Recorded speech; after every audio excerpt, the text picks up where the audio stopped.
Welcome to Daily Plunge. We are in the book of Jeremiah, chapter 7, verses 20 through 34. The Lord, who is King of Israel, who is King of his people, he is sovereign and almighty, says, go ahead. Keep worshiping the way you think it will work. You think it's about proper liturgy, the Lord says. And you make your burnt offerings and your other sacrifices. And he says, when I freed your people from Egypt and I brought them out, I spoke to them and I didn't just give them commands about worship, about liturgy, Here's the thing I really told them. Follow me, obey me, heed my words. And so, he didn't give them just liturgy. What he gave them was a covenant of relationship that they were to honor. And when we hear the word of covenant and we hear the words of obedience, this is about respecting the relationship between God and his people. Just as you are called to respect the relationship with you and your spouse, or with you and your parents, or really with any relationship in which there is love and responsibility and integrity. You are to obey the confines of that, not break the boundaries. And so the Lord says in verse 23, I gave them this command that they would heed my words so that they would be my people and I would be their God and they would be blessed. And so if you would walk in my ways, he says, you'll be good. You'll have a blessed life.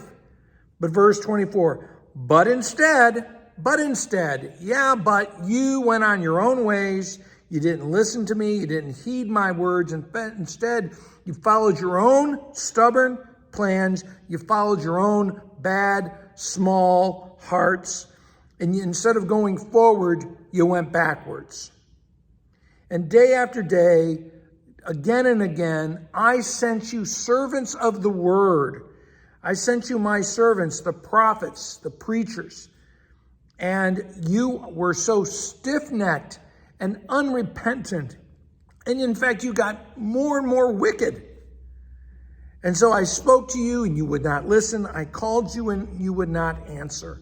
And this is a theme throughout chapter 7. I spoke and you do not hear me.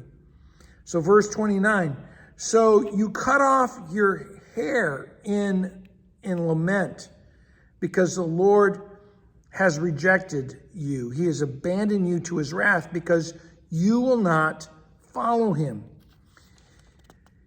And that's what he's saying. You're abandoning yourself. And so he goes on in verse 30 that the people of Judah have decided for evil. And that's one of the things to understand, that when someone...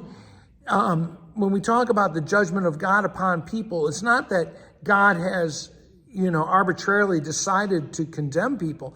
They have chosen, not once, but over and over, repeatedly, every time, every day, over and over again, they've repeatedly chosen to abandon God, to turn away from him. And so you set up detestable idols. You built altars in order to sacrifice children. You were so wicked and horrible. And you made what was supposed to be a place of blessing, you turned it into a place of death. And so God is going to make that place a place of slaughter.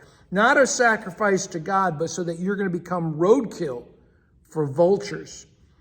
He says, I'm going to bring an end to your false and wicked parties because you will not listen. Well, thanks, friends. Have a blessed day.